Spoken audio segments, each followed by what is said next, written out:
রওনার পথে নদিয়ার রাজারপুর জগন্নাথ বলদেব সুভদ্রা মন্দিরের গর্ভগৃহ থেকে জগন্নাথ দেব বলদেব ও সুভদ্রা রানীকে ভক্তগণেরা কাঁধে চাপিয়ে রথে নিয়ে আসে। তারপরেই রাজ্যের মন্ত্রী স্বপন দেবনাথ ও নদিয়া জেলা পরিষদের সভাপতি তারান্নাম সুলতানা মীর সহ রাজ্যের মন্ত্রী উজ্জ্বল বিশ্বাস আরতির মধ্যে দিয়ে নারকেল ফাটিয়ে নিজেদের হাতে রথ টেনে আজকের মায়াপুরের শুভ সূচনা করলেন তারা।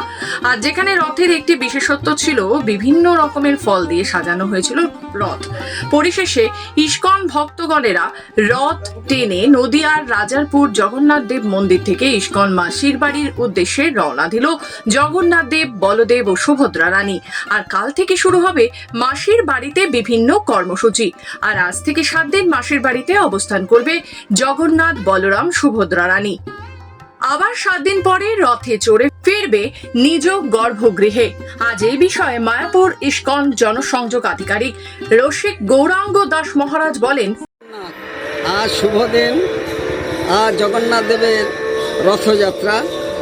এই রথযাত্রাকে কেন্দ্র করে ইস্কন মায়াপুর চন্দ্রোদয় মন্দিরে রথযাত্রায় যাবেন।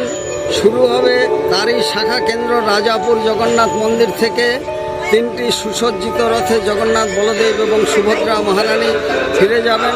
মঙ্গল আরতি দিয়ে শুরু এবং বেলা 2টোর সময় রথযাত্রা শুভ উদ্বোধন হয়ে পথে চলবে। জাতি, ধর্ম, বর্ণ নির্বিশেষে ভক্ত ভগবানের মিলনের এই রথযাত্রা।